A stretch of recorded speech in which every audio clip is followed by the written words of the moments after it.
Some scars never fade, but they stop hurting. They become the quiet reminders that we survived what tried to break us. I'm not here to tell you a fairy tale. I'm here to tell you the truth, because once upon a time, I believed in fairy tales until life showed me what it meant to rebuild from ashes. My name is Emma Craig, and I'm 83 years old. I've lived through betrayal, heartbreak, and the kind of loneliness that makes you question whether the sun will ever rise again. But I've also lived through healing, grace, and the unexpected bloom of second chances. My story doesn't begin in triumph. It begins in a tiny town called Sisters, Oregon, in the fall of 1956 when I was just 19 years old and still believed that love, true love, could save anyone. I grew up on the edge of town in a modest home surrounded by pine trees and gravel roads.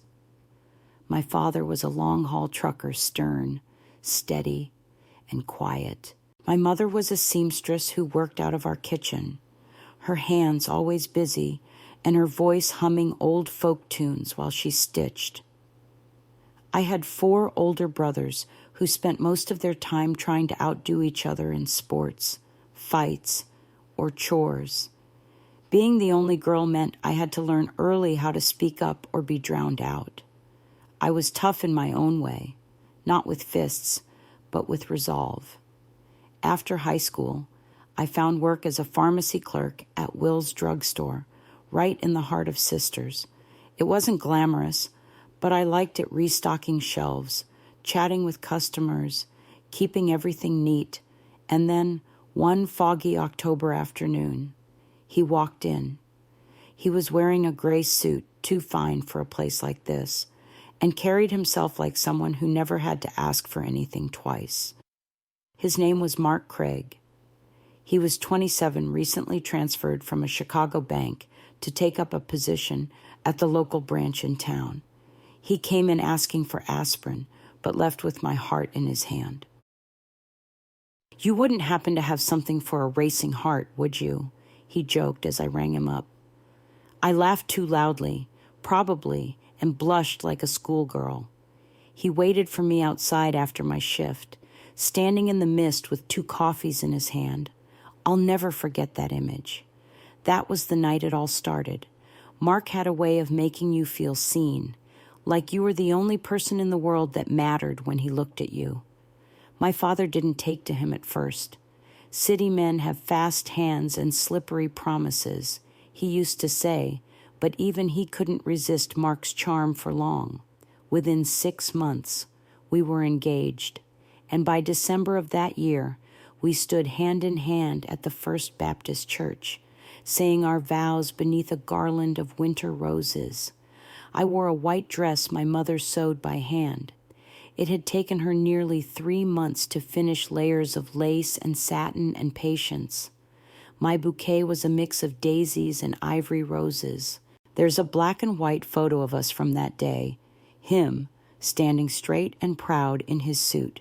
Me, leaning just slightly into him like I already knew I'd need his strength someday. We rented a little 1-story house near Main Street. It wasn't much, just a narrow porch, 1 bathroom, and floors that creaked when you walked too fast. But to me, it felt like a castle. I planted geraniums along the front steps and learned to cook Mark's favorite meals.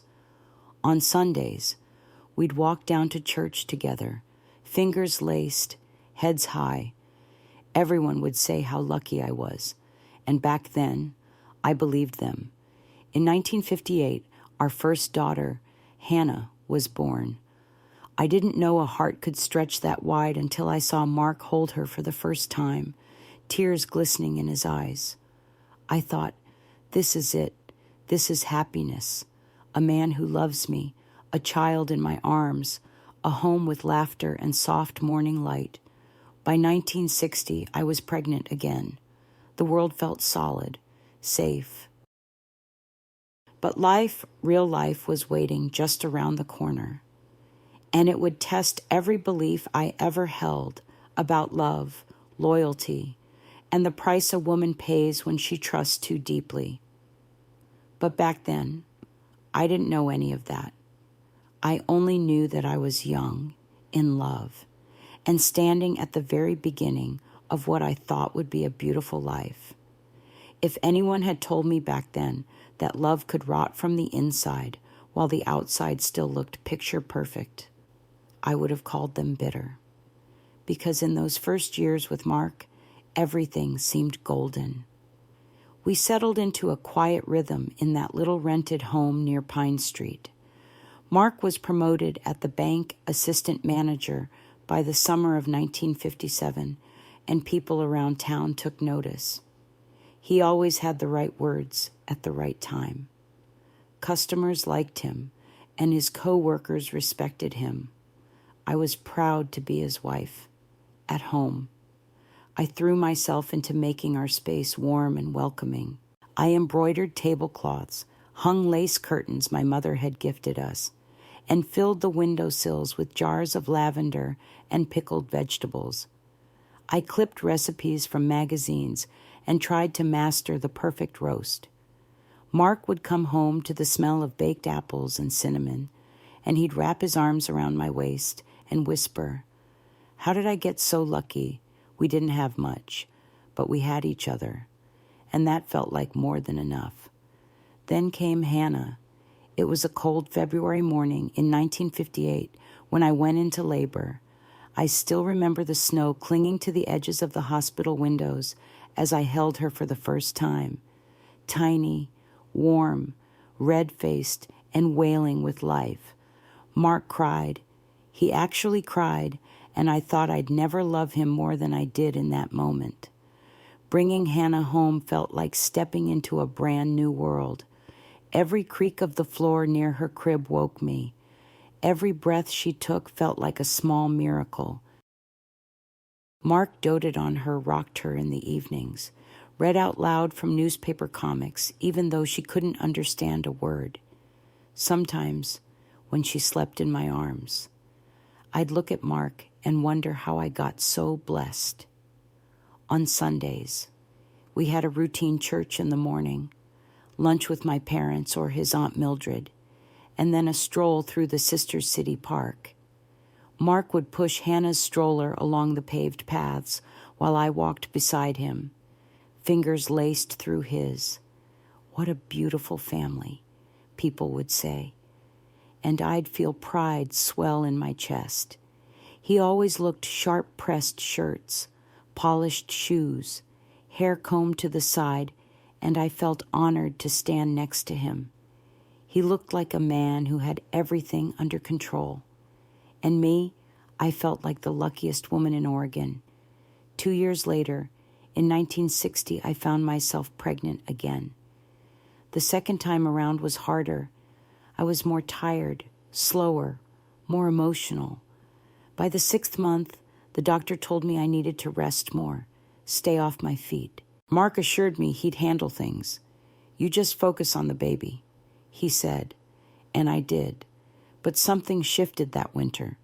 Mark started coming home late at first, just an hour, then several. He said the bank was slammed. They were preparing for audits. The manager needed him to stay and finalize paperwork. I didn't question it. Why would I? He'd earned my trust. He still brought home flowers, on occasion tulips, my favorite, and little trinkets for Hannah. But there was a new kind of distance in his eyes. The warmth he used to give freely now felt rationed, like I had to earn it. Our second daughter, Lily, was born in March of 1961. It was a difficult delivery, a rainy night, long hours, and a brief scare when her heartbeat dropped. I stayed in the hospital for a week. Mark came to visit, but only during designated hours. "The bank's a madhouse," he said, brushing my hair back with a distracted hand. "Everyone's pulling their money out. The economy's changing." I believed him. Of course I did. But when I finally brought Lily home, things didn't feel right. Mark was quieter, irritable. He snapped at Hannah when she tugged at his pant leg, asking to play. He flinched when Lily cried in the middle of the night, and when he did come home late, there was often a scent clinging to his collar that wasn't mine, a perfume too sweet, too unfamiliar. Still, I told myself I was imagining things. I'd just had a baby. I was hormonal, tired, paranoid. That's what I told myself as I folded laundry, as I rocked Lily to sleep, as I watched Hannah stare longingly at the door, waiting for her daddy to walk through it. I didn't confront him. I didn't cry. I didn't scream. I endured, because what else could I do? I was a mother with no job, no income of my own. My life had been sewn into his, like one of my mother's patchwork quilts. I didn't know where I ended and he began anymore. It was around that time our neighbor, Mrs. Thompson, stopped me in the driveway one afternoon. She was older, stern, the kind of woman who noticed everything and kept her judgments quiet until they weren't. "Emma," she said gently, placing a hand on my forearm, "you're a good girl. Too good to be lied to." I blinked, confused. I don't understand," she sighed. "Mark's been seen around town with that new girl from the bank, Stacy something. Young, blonde. They were seen laughing at Pine Creek Restaurant last Friday, and again at the country club last weekend." My breath caught in my throat. I shook my head. That must be a work event. "Mrs." Thompson's eyes didn't waver. "Work doesn't end with lipstick on the collar, sweetheart." That night, I lay in bed next to the man I married and listened to him breathe, eyes fixed on the ceiling, wondering when my dream had begun to rot from the inside out. The morning after Mrs. Thompson's warning, I stood in the kitchen making breakfast like nothing had changed. But everything had. I watched Mark sip his coffee, eyes on the morning paper, and I couldn't help but wonder if his mind was already somewhere else with her, with Stacy Monroe. I wanted to ask. I wanted to scream. But instead, I handed him his lunch in silence. That's how it began. A quiet war inside me, one side still clinging to the man I married, the other preparing for a truth I was too afraid to face. A few days later, as he tied his tie in front of the mirror, I asked casually, "Who's that new girl at the bank, Stacy?" "Right." He froze just for a second, but I noticed. He recovered quickly, adjusting the knot and answering, "She works in the foreign exchange department." "Why?" I shrugged, just heard her name mentioned. He leaned over, kissed my cheek without really looking at me, and left. But it wasn't just a name anymore. It was a shadow following me through every room of the house. I saw it in the way he took his calls outside, in the lipstick-stained collar he tossed in the laundry and tried to hide, in the perfume that lingered long after he showered, in the way Hannah asked me, "Why doesn't Daddy come home for bedtime anymore?" I tried to keep things together. For the girls. For my sanity. I cleaned, cooked, cared for Lily and Hannah like it was my full-time job. And in truth, it was. But inside, I was unraveling. And then, in July of that year, Hannah came down with a high fever and red rashes that spread across her little arms and legs. The doctor diagnosed her with measles. Complications quickly followed pneumonia, the kind that turns strong lungs into drowning chambers. I stayed with her at the hospital night and day, holding her hand, sponging her forehead, whispering stories when she couldn't sleep. Mark showed up now and then, always during the daytime, always in a hurry. "The bank is slammed," he said, barely glancing at Hannah. "Quarter close. You know how it is." I nodded. But I didn't know anymore. I didn't know anything except the fear in my daughter's shallow breathing and the ache in my chest from trying to keep our world from falling apart. It was the third night of Hannah's stay when her fever finally broke. I remember feeling the weight of days lift ever so slightly. I sat in the chair beside her bed, holding her small hand, watching her sleep. And for the first time in days, I let my body go limp. That's when I made the call. Mark had said he'd be at the bank that night, closing the monthly report. It was nearly 9 p.m. Something didn't sit right. I needed to hear his voice, to know he was thinking about us. I dialed the main number. The night guard answered. "I'm looking for Mark Craig," I said. "He said he'd be working late." "Oh, Mr. Craig," the guard replied. "He left at 6. Ma'am, right on time. Like always." I couldn't even speak. My lips moved, but no sound came out. I hung up the phone and just sat there, staring into the dim hospital light, my daughter's fevered body beside me, and I cried in silence. Not for Mark, not even for myself. I cried because the life I thought I had, the love, the vows, the promises, all of it, had crumbled like a sandcastle beneath a rising tide. And in its place stood this aching emptiness. I had given everything to this marriage, and what I got in return was betrayal wrapped in excuses. Hannah recovered. Thank God.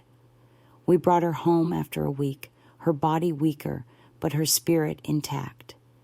Mark seemed to show more attention for a few days, bringing her coloring books, kissing Lily's forehead, telling jokes at the dinner table like he used to. For a moment, I thought maybe it was over. Maybe he'd seen how close we came to losing our daughter and decided to come back to us. But it was short-lived. Within a week, he was slipping out the door again, mumbling about work, late meetings, car troubles, and I stopped asking. Because I already knew the answers. In December of that year, he came home early one evening with a strange smile. "I bought us a house," he said, "over near the new development for bank employees. Bigger place. The girls will love it." I blinked at him, stunned. "What? When did you?" "I've been thinking about it a while," he said, brushing past me. "We move in January." No discussion, no planning together. Just a decision dropped like a bomb. I should have been excited. But something inside me had cracked. A house couldn't fix what was broken. Still, I went along with it, packed up the old place, moved into the new one. The neighbors welcomed us with potluck casseroles and sweet tea. I smiled and nodded and thanked them, all while pretending we were still a happy family. But the cracks only widened. One afternoon, while unpacking Mark's study, I found receipts, dinners at fancy restaurants, jewelry I never received, a gold brooch, a bottle of imported perfume, and then, tucked behind the ledger in his desk drawer, a photo, Mark and Stacy, embracing beneath a waterfall. The back read, "Forever yours, July 1961, the same week Hannah nearly died." I confronted him that night. At first, he denied it. Then he got angry that I had gone through his things. Finally, he admitted it. "It's just a fling," he said with a shrug. "You're always busy with the kids. A man has needs." I stood there, unable to breathe. And then he added, "You should be thankful I still come home at all." That's when I understood Mark wasn't just unfaithful. He was cruel. And I was married to a stranger. After that night, after I stood in our new kitchen holding that photo, holding the truth, I knew something in me had changed forever. It wasn't the affair that shattered me the most. It was the ease with which he spoke those words. You should be thankful I still come home at all. As if my devotion, my labor, my body, and our daughters meant nothing compared to his impulses. Mark didn't leave right away, not physically, but in every other way. He was gone. He stayed just long enough to make himself feel like the good guy. He'd come home late, smelling of whiskey and cologne that wasn't mine. Some nights, he wouldn't come home at all. On those nights, I'd lie in bed between Lily and Hannah, their tiny hands resting on my arms, and I'd cry so quietly I wouldn't wake them. I stopped trying to talk to him. I stopped asking where he was going, who he was seeing. He no longer pretended. And I was too exhausted to chase ghosts. The truth, I was scared. Scared of what people in town would say if I left him. Scared of how I'd feed my girls. Scared of the shame. Divorce and sisters back in 1962 wasn't like it is now. Back then, it was a scarlet letter. Women who left their husbands, especially with children, were seen as unstable, ungrateful, even sinful. My mother once whispered, "You made your bed, Emma, you lie in it." So I did. I lay in it every night with two daughters who didn't understand why their father barely looked at them, and a heart that cracked a little more each morning. But even lies wear thin. In August of that year, I heard from one of the tellers at the bank, an old friend of Mark's. Her voice was shaky when she pulled me aside near the post office. "Emma, I don't know if I should be telling you this, but you need to know. Stacy is pregnant." I felt my knees go weak. It wasn't just a fling. It was a new life, a child, a family he was building while mine was falling apart. That night, I didn't cry. I didn't scream. I didn't beg. Instead, I packed his suitcase, folded his shirts, placed his cologne beside his ties, buttoned his cuffs like I had so many times before, but this time with finality in every motion. When he walked in past midnight, swaying a little from whatever bar he'd crawled out of, I stood there waiting. "You can go live your other life now," I said softly. "We're done." He blinked. "What you heard me. Stacy's pregnant, and you've got no place in this house anymore." He looked at the suitcase, then back at me, and for a moment, I saw something pass across his face. Maybe guilt, maybe shame, but it vanished quickly. He laughed, a low, cruel laugh that echoed in the hallway. "And what are you going to do?" "Emma," he asked, "how will you support these kids who's going to want some sad little housewife with no job and stretch marks? You'll beg me to come back." He grabbed his suitcase and walked out, slamming the door behind him. I stood there in the quiet, my chest tight, my hands trembling, and I let out the breath I hadn't known I was holding. He was gone, and I was alone. Alone with two little girls, no money, no job, and no legal rights to the house we lived in, because Mark had registered it in his name only. It didn't matter that I had cleaned its floors, raised our daughters in its rooms, folded his clothes in its laundry room. On paper, it wasn't mine. And 2 weeks later, a letter from the bank confirmed it. We had 30 days to vacate. I sat on the front porch that evening, watching Hannah chase Lily through the yard, their laughter like bells in the wind, and I crumbled. Everything was falling apart. My marriage, my home, my sense of self. And for the first time, I truly understood what it meant to hit bottom. That Sunday, I didn't show up at my mother's house for dinner. She came looking, found me sitting on the floor, surrounded by boxes I couldn't bear to finish packing. She sat down beside me, her voice softer than it had been in years. "You've got two choices. Emma," she said, You can keep crying for what you lost. Or you can build something new with what you have left. I didn't answer right away. I just nodded. The next morning, I left the girls with my mother and walked down to the county records office. I had to find out the truth, what was mine, what wasn't, and what could be saved. The house wasn't mine. The savings account emptied. Our joint account had been quietly drained by Mark weeks before he left. I was left with a cookie tin of bills and coins I had stashed from grocery change, less than $20 to my name. I walked into the courthouse, head held as high as I could manage, and asked for legal aid. That's when I met Mr. Whitaker, a kind-eyed lawyer in his 60s with a cane and a granddaughter the same age as Hannah.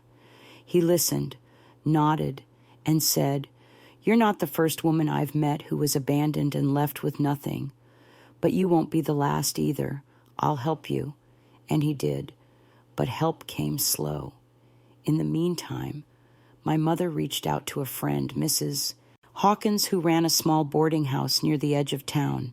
She was looking for help with cleaning and kitchen duties.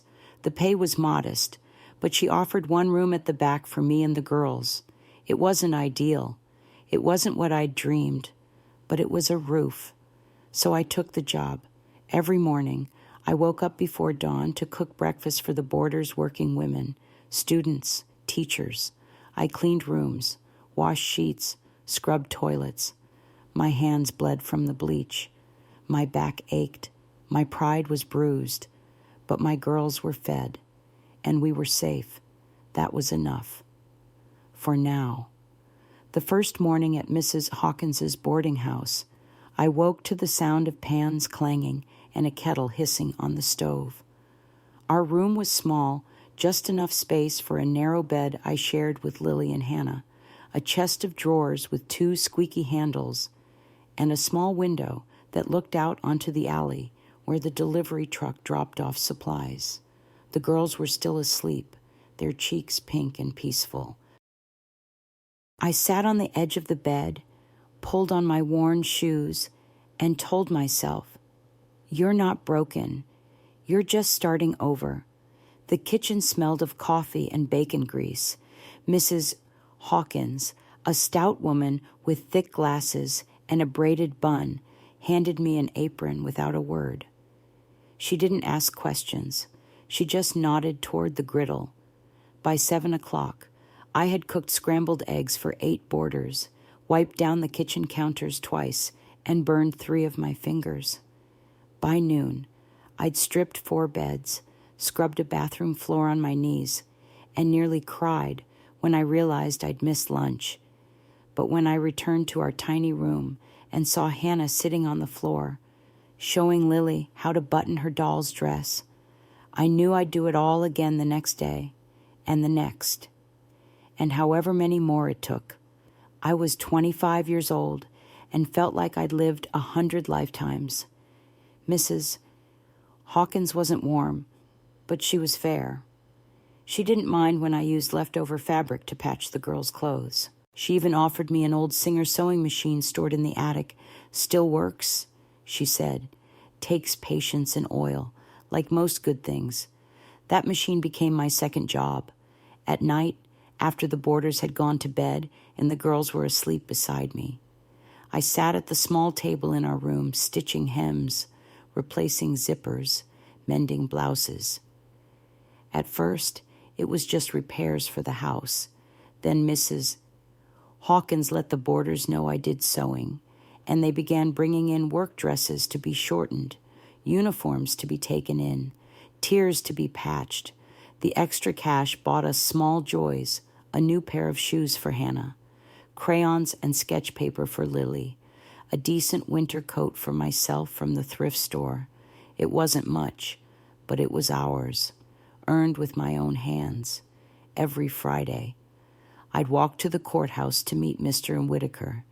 He helped me file for legal separation and negotiate child support, though I knew better than to expect much from Mark.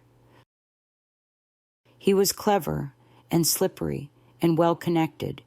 When the first check finally arrived 2 months later, it was barely enough to cover a week's worth of groceries, but I deposited it anyway. Not for the money, but for the principle. You don't just walk away from your children, I thought, not without being held accountable. By spring, the girls had adjusted to our new life. Hannah, wise beyond her years, never asked about her father again. She kept her pain folded up inside her like a handkerchief. Lily, younger and softer, still asked sometimes if Daddy was going to come back. I would smile and say, "Sweetheart, we have everything we need right here." But truth be told, I was exhausted, physically, emotionally, spiritually. And then like a whisper in the dark came something I hadn't expected. Hope. It arrived in the form of a letter. One evening, after dinner, Mrs.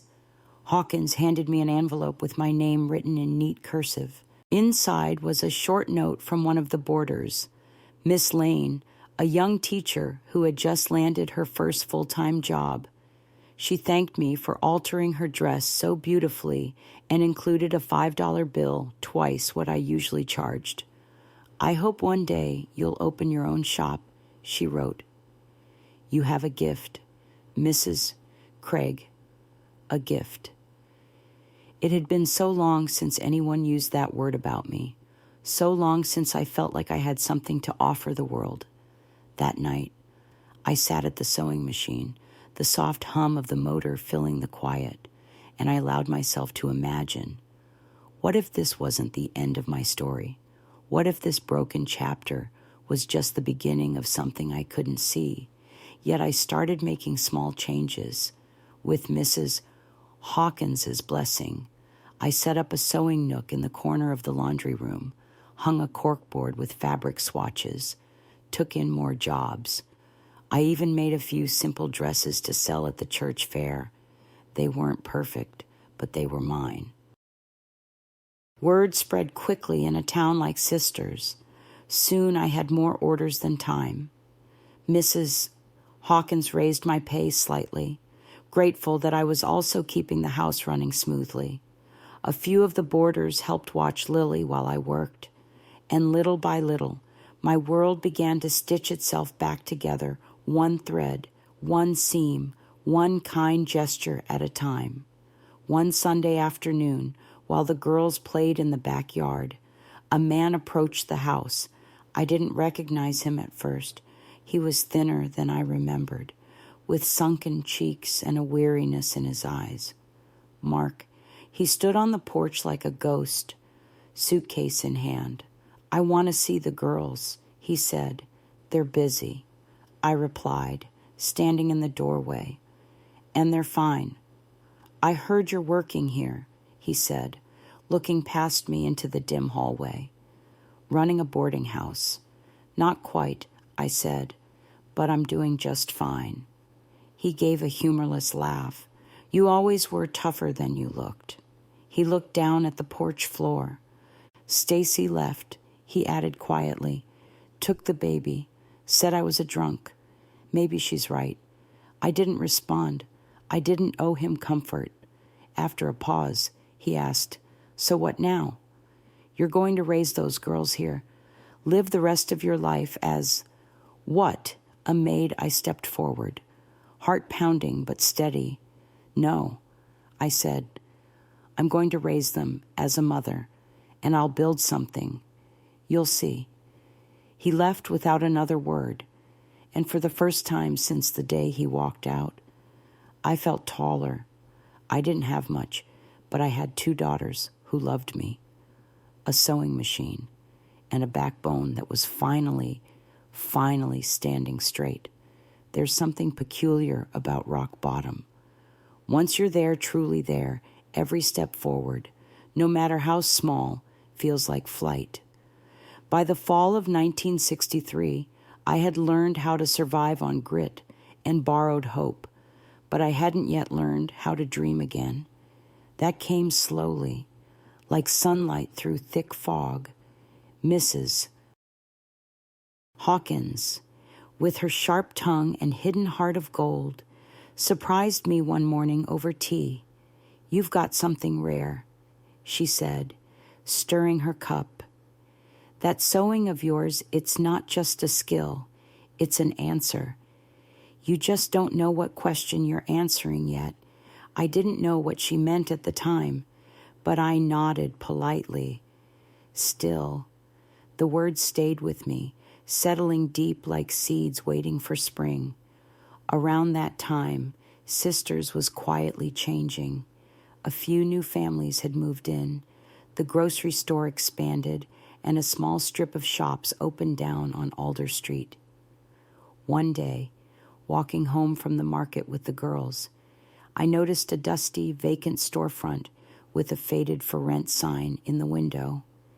It was small, no bigger than our room at the boarding house, but had a large display window and a wide back wall that I could already imagine lined with fabric.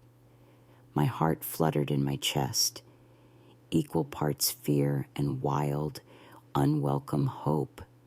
That night, I told Mrs. Hawkins. She raised an eyebrow. "A shop," she asked. "With what money I've been saving, every dollar from the sewing, the extra from the church fair dresses. Hannah's old piggy bank has more than loose change now." She sat quietly, then said, "Then maybe it's time." We met the landlord the next morning. He was hesitant at first, what was a single mother with 2 children going to do with a storefront. But I showed him samples of my work: neatly stitched blouses, embroidered handkerchiefs, a dress I'd sewn from scrap cloth that had won quiet praise at a church auction. I signed the lease for 6 months. That same week, I gave notice to Mrs. Hawkins, at least, for the cleaning work. I still lived in the small room with the girls, but my days would now belong to my hands, my thread, my vision. We named it Craig and Thread, a little nod to my girls, and the name I had earned the right to carry in my own way. The first month was slow. I had to borrow shelves from the church basement and paint the walls myself. Hannah and Lily helped sweep, unpack, organize buttons and thread.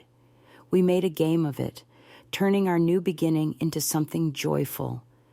I sewed day and night, hemmed dresses, altered uniforms, crafted aprons, pillowcases, even christening gowns.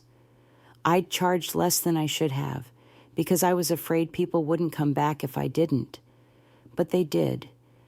And they brought friends. By the end of the second month, I had more orders than I could keep up with. A local seamstress named Nora, recently widowed, asked if she could help. I hired her on the spot. Then came Lucy, a young girl recently dropped out of school to help her family. She had a talent for detailed stitching and a hunger to learn.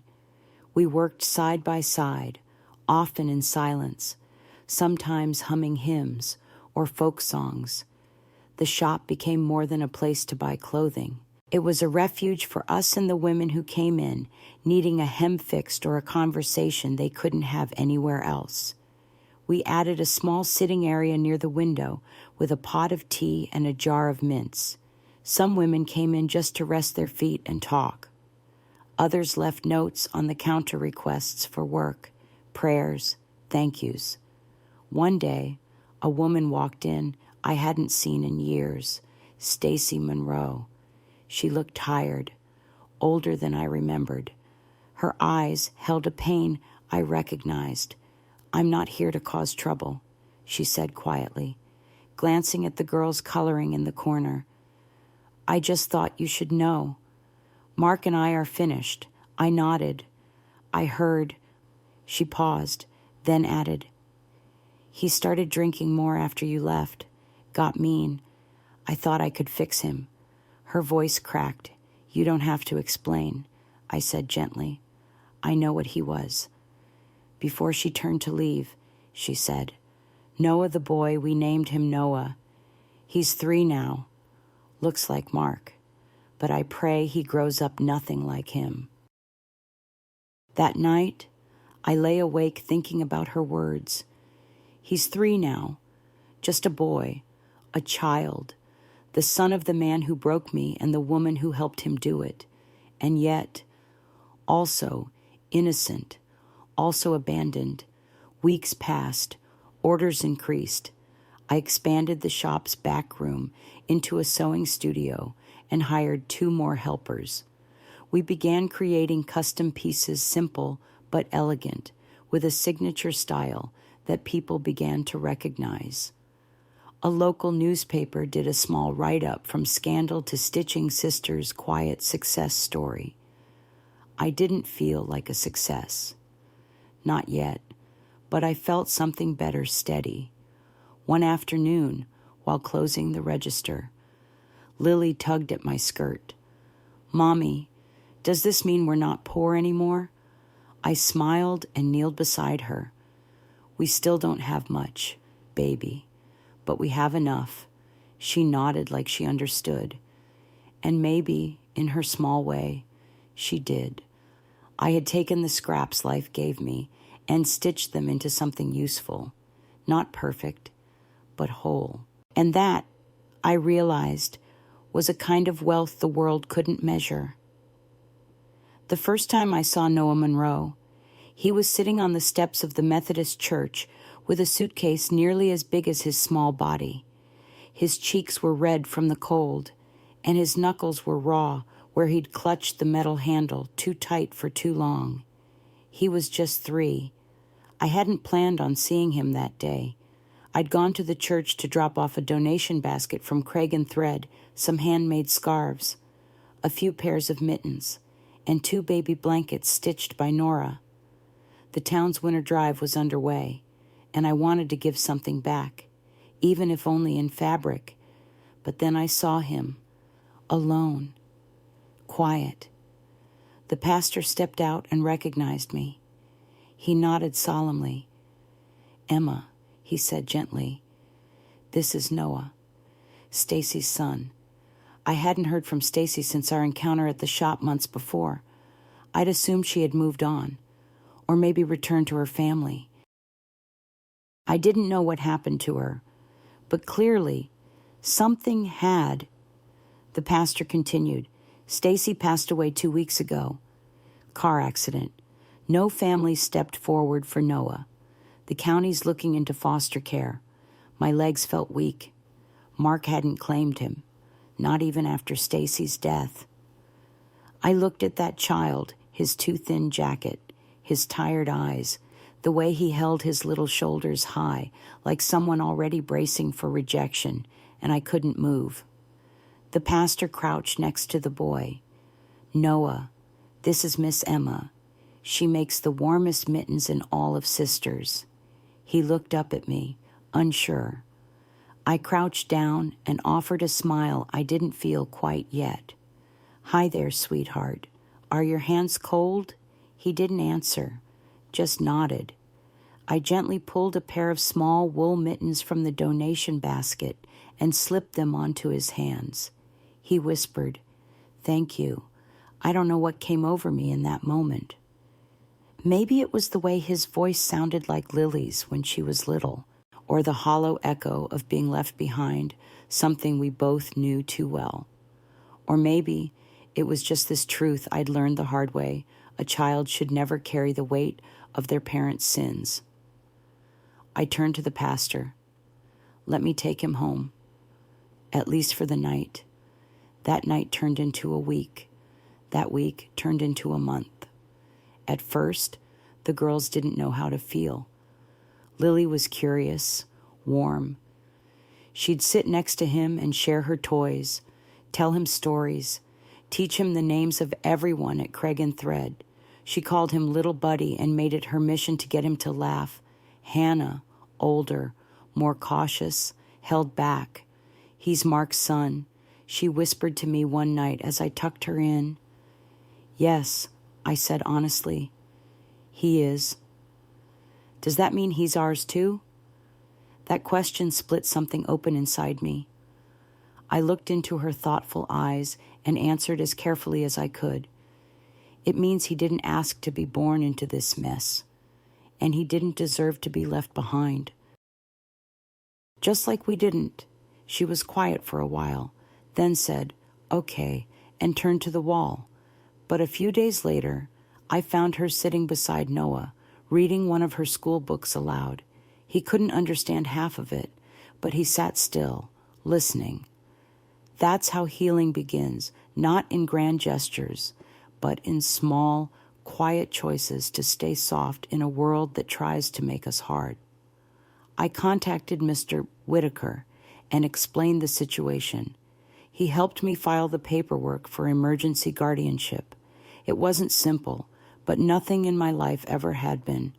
And once again, I walked into the courthouse not as a broken woman, but as a mother trying to protect a child. In the weeks that followed, Noah began to blossom. He followed Lily around like a shadow. He smiled more.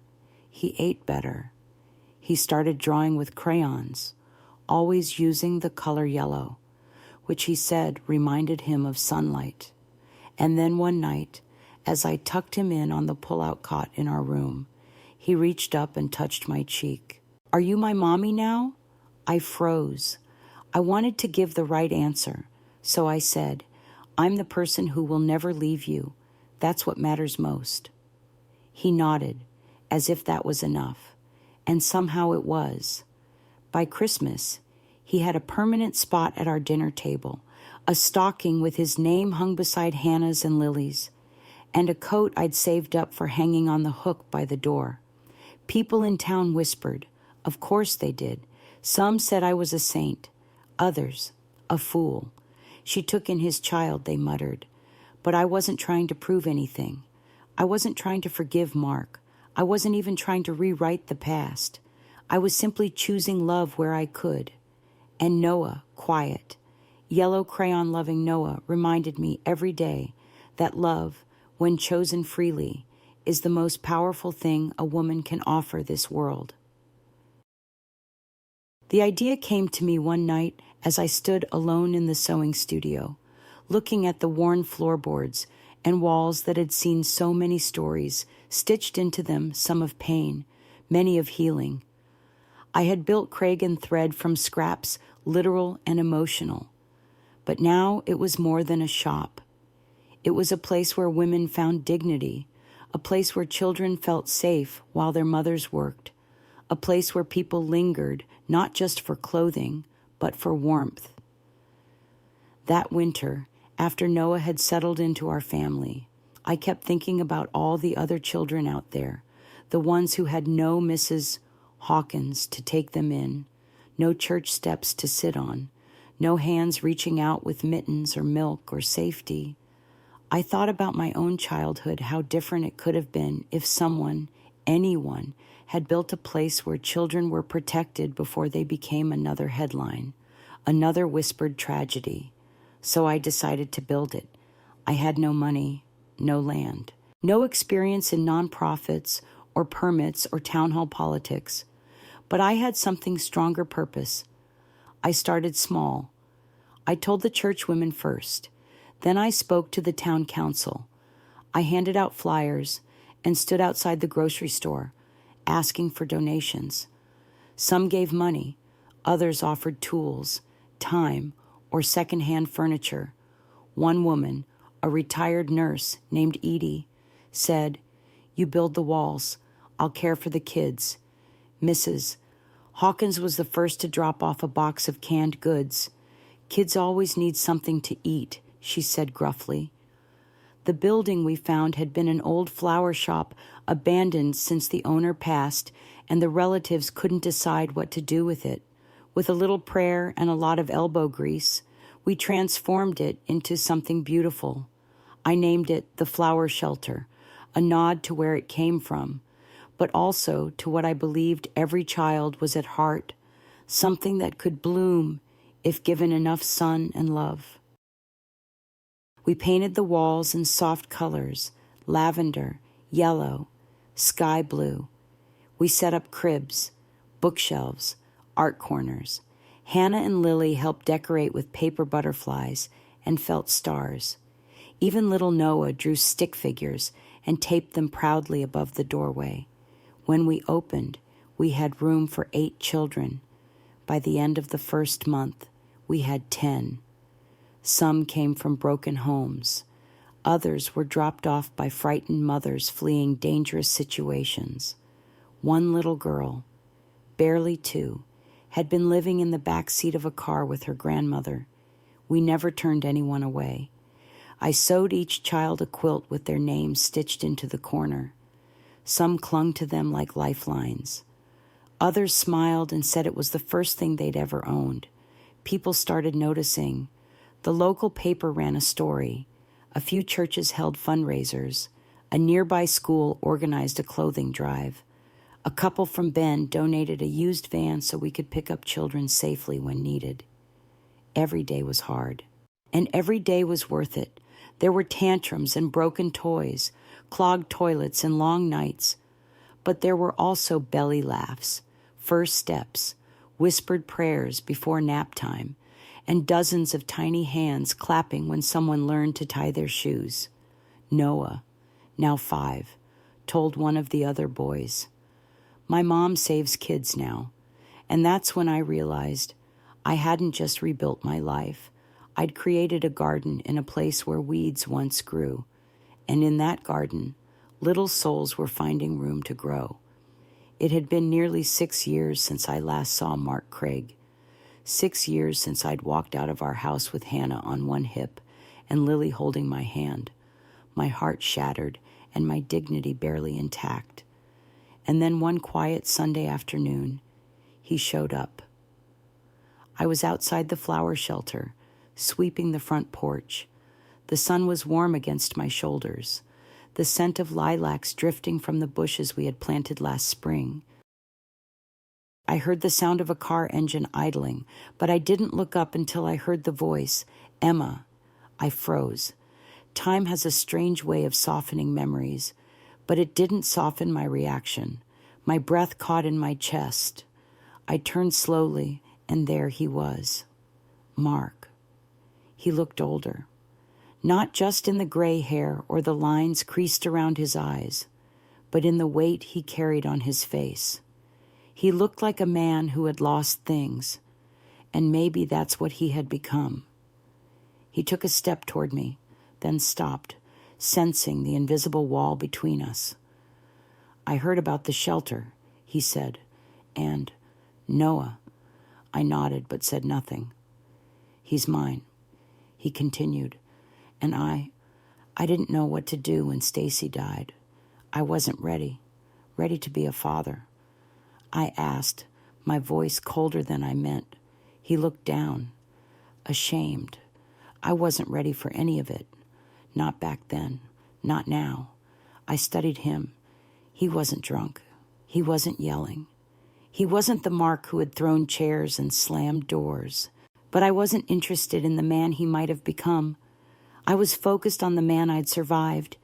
"Noah is safe," I said. "He's loved. That's all you need to know." He nodded slowly. "I don't expect forgiveness." "Emma, I don't deserve it." "No," I said. "You don't." He looked back at the car. "I'm sick," he added, voice lower. "Lung cancer. They gave me months." I said nothing. "I'm not here to beg.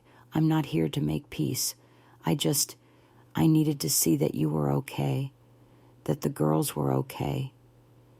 His eyes softened as he looked toward the shelter. A few children were playing near the fence, laughter bubbling in the air. Noah's voice carried over the grass, giggling as he chased Lily around in circles. Mark's breath hitched. "He looks like me," he said quietly.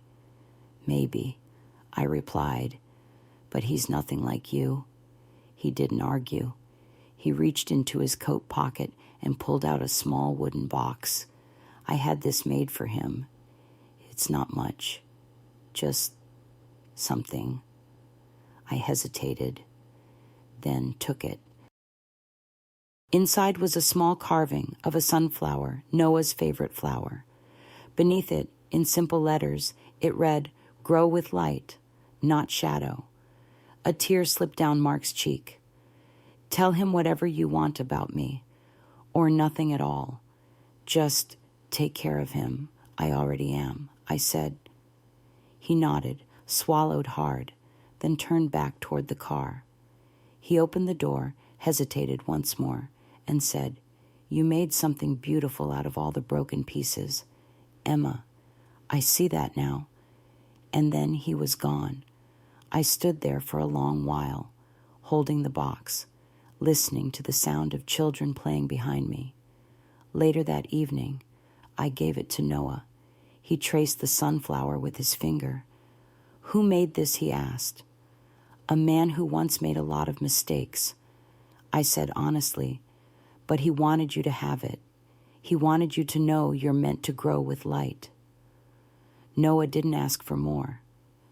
He just nodded, placed the box on the shelf beside his bed, and smiled. That night, I wept, not for Mark, but for the final closure I never thought I needed and finally received. I sometimes sit on the back steps of the flower shelter when the day winds down, when the kids are tucked in, and the world softens just a little. The sun sets slow in Sisters, Oregon, stretching golden light across the fields. It's peaceful, so different from the chaos that once lived in my bones. Hannah is married now, with a daughter who looks just like she did at 7, mischievous smile, dimple on one cheek. Lily's finishing her nursing degree in Portland and calls every Sunday without fail. And Noah, he's 10 now. He's the kind of boy who brings home hurt birds and makes room at lunch for the kid no one else notices. He asked me the other night, Grandma, do you ever wish your life had gone differently? I thought long and hard before answering. There were days I wanted to scream at the sky, days I begged for something, anything to go back and change the past, to unmarry the wrong man, to unlove the liar, to unhurt the girls. But now I don't wish for different, because every wound became a window.